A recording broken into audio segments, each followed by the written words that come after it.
검찰은 권력형 비리 의혹 사건을 엄중하고 공정하게 수사하라. 검찰청법 4조는 검사는 공익의 대표자로서 그 직무를 수행함에 있어 정치적 중립을 지켜야 하며 주어진 권한을 남용해서는 아니 된다고 규정하고 있다. 공수처법 제22조는 역시 수사처 소속 공무원은 정치적 중립을 지켜야 한다고 규정하고 있다. 또한 헌법 제7조는 공무원은 국민 전체에 대한 봉사자이며 국민에 대하여 책임을 진다고 규정하고 있다. 그런데 현재 검찰과 공수처의 대장동 비리 수사 행태에 대해 국민의 분노가 하늘을 찌르고 있다. 공수처는 윤석열 고발 사주 몸통 만들기 수사 공작을 통해 야권의 대선 후보 경선에 노골적으로 개입하면서 권력의 충견 노력을 자처하고 있다. 검찰 또한 충성 경쟁의 뒤일세라 국민의 기대는 외면한 채 오로지 이재명 대장동 비리 몸통 감추기에 급급하며 권력의 신여를 자임하고 있다. 김오수는 법무부 차관을 퇴임한 작년 12월부터 검찰총장 임명 직전인 올 6월까지 성남시 고문 변호사로서 재직하였다. 김오수 검찰총장이 지휘하는 대장동 의혹 검찰 수사팀은 출범 한 달이 넘었지만 한 일이라고는 유동규 전 본부장을 구속, 그것도 반쪽 기소한 것이 전부다. 몸통은 내버려 두고 소위 50억 원 클럽의 한 명으로 찍힌 곽상도 수사에 열공 중이다. 전 감사원장 최재형이 수차에 걸쳐 김오수 감사위원 임명 제청을 왜 거부하였을까?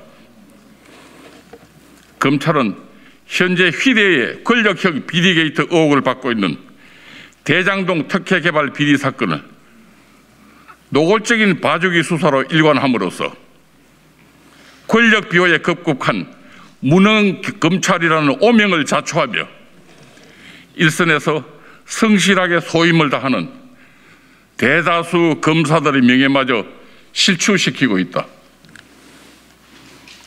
오죽하면 검찰의 대장동 수사를 지켜본 최순실이 만일 이런 검사들이 자신의 국정농단 사건을 수사했다면 자신은 무죄가 나왔을 것이라고 했겠는가?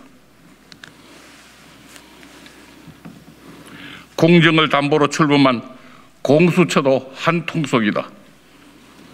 고발 사주 의혹 관련 참고인에 불과한 김웅 의원에 대해서는 국민적 관심이 크다는 한 가지 이유로 전광석화와 같이 압수수색을 하면서도 재보 사주 의혹 등 역대 국정원장 가운데 가장 노골적으로 정치 개입을 한 혐의가 짙은 박지원 원장에 대하여는 압수수색조차도 하지 않고 있다. 야당 후보가 결정되기 전에 수사하라는 여당 대표의 가이드라인을 의식한 듯 체포영장이 기각된 당사자를 소환 조사도 없이 구속영장을 청구했지만 이마저 기각됐다. 야당 대선 후보 경선에 영향을 미치려는 불순한 의도임을 국민은 다 알고 있다.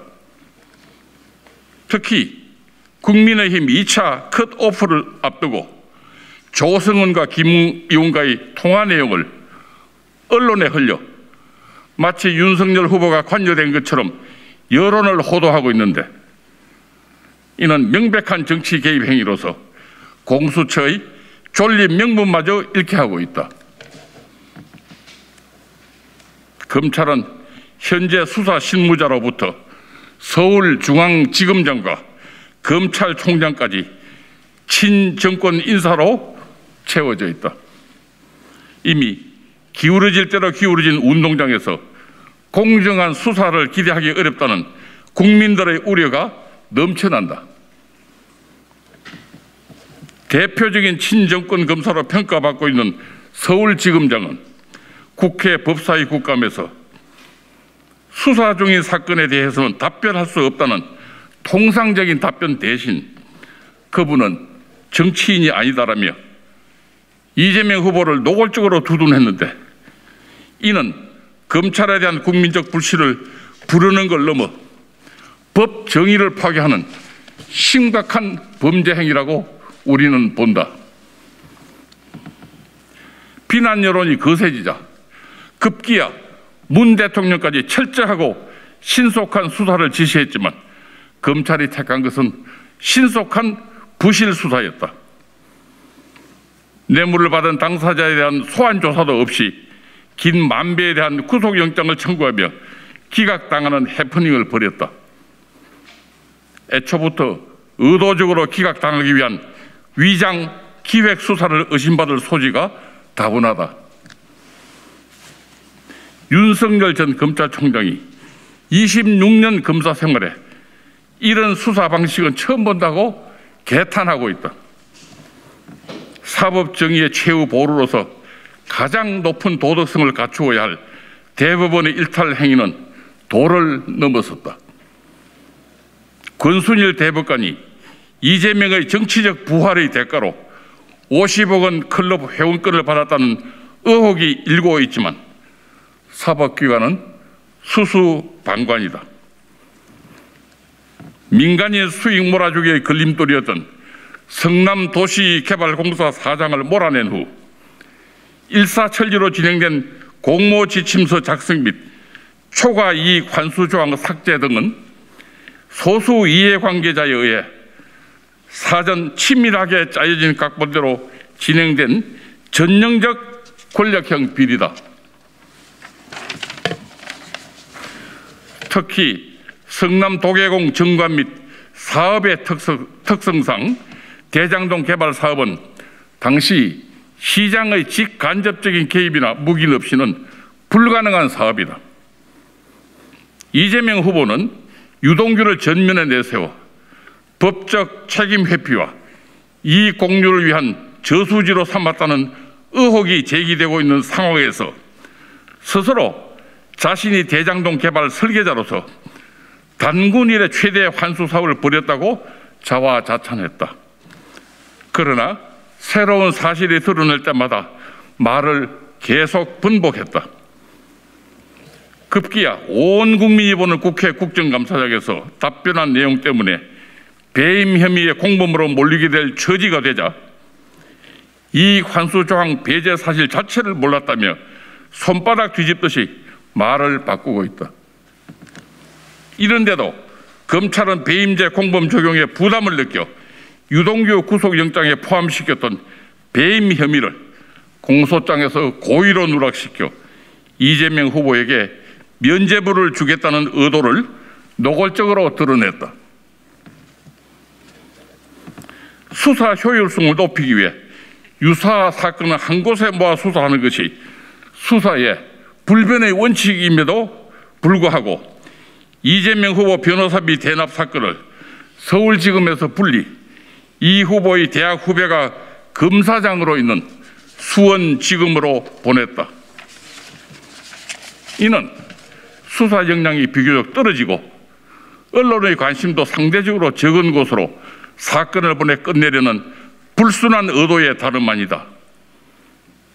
우리 국민은 이제껏 특정 인사를 위해 이토록 사건을 노골적으로 축소하고 비호하려는 정치검찰을 일찍이 본 사례가 없다. 특히 여당은 조국 사태 때는 검찰개혁을 외치며 검수완박을 운운하더니 대장동 게이트는 국민의힘 게이트라면서 궤변을 농단, 특검을 거부하고 정치검찰 수사에 의존하려는 이중적 태도를 보이고 있다. 내년 3월 대선의 향배에 따라 대장동 게이트와 판박이인 백현동 아파트 특혜와 조폭의 정치권 유착 의혹, 화천대유 대주주 김만비의 자금이 여러 단계에 걸쳐 S사에 흘러들어갔다는 의혹, S사는 이재명의 변호사비를 대납했다는 의혹 등등이 영원히 역사 속으로 사라질 수 있다.